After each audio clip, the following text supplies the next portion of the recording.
you're actually delivering a massive saving to the business by not holding space just in case.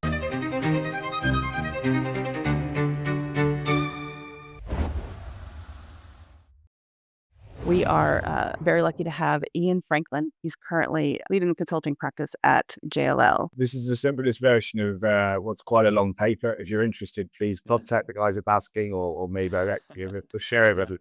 But at the heart of this is four key concepts. The first is dynamic ownership. Space needs to be owned more dynamically. And I'm not talking everyone having a WeWork or a IWG space. I'm talking multiple layers of flexibility in your portfolio, right through to changing spaces by the minute, by the hour, as engagement patterns change. This is the right-hand side here, this idea of offices as a theatre, because actually theatres and hotels are the types of spaces where space changes by the day. You know, a conference centre in a hotel can look very different today to tomorrow. The office of the future can pivot within hours rather than 5-year cycles. The bottom we're not going to touch on today is very much around facilities management and how you change the demand, you make sure you get the right people in the right place to support changes in demand. But the key thing around, and we were just talking about it, the nudge psychology, is that change piece, an enduring change mindset.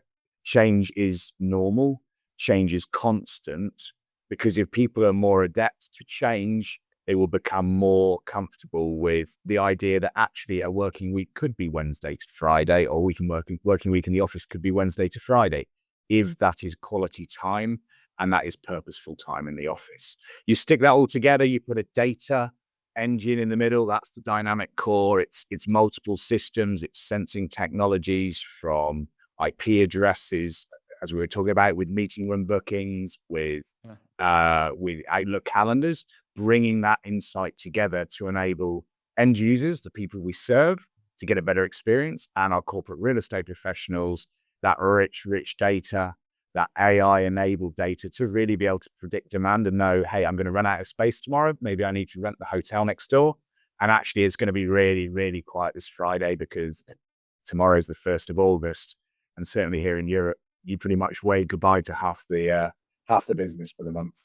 I think it's still applicable and even more relevant almost, right? Because you do want to be able to adapt. You still need to be effective in this environment as a CRE manager. The 5-day-a-week mandates that are coming out, those are 3-day-a-week mandates 2 years ago. Traditionally, you're working on 5, 10, 20-year planning cycles, still in some cases in real estate. Every prediction you make, every assumption you put in is guaranteed to be wrong when you're working on those sort of planning cycles and the business is changing demand by those sort of steps up on a yearly basis.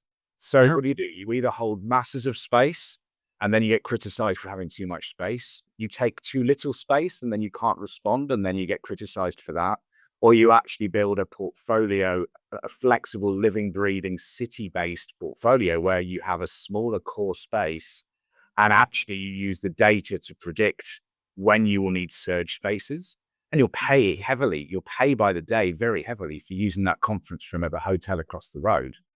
But if you only need that hotel across the road and that conference room 4 times a year, you're actually delivering a massive saving to the business by not holding space just in case.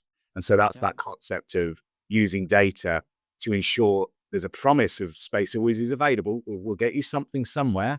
We might have to nudge you to go to that hotel across the road. Crucially, we're promising it's all available, and then moving from that holding space just in case model to using the data to say, we'll always get you something to serve your need.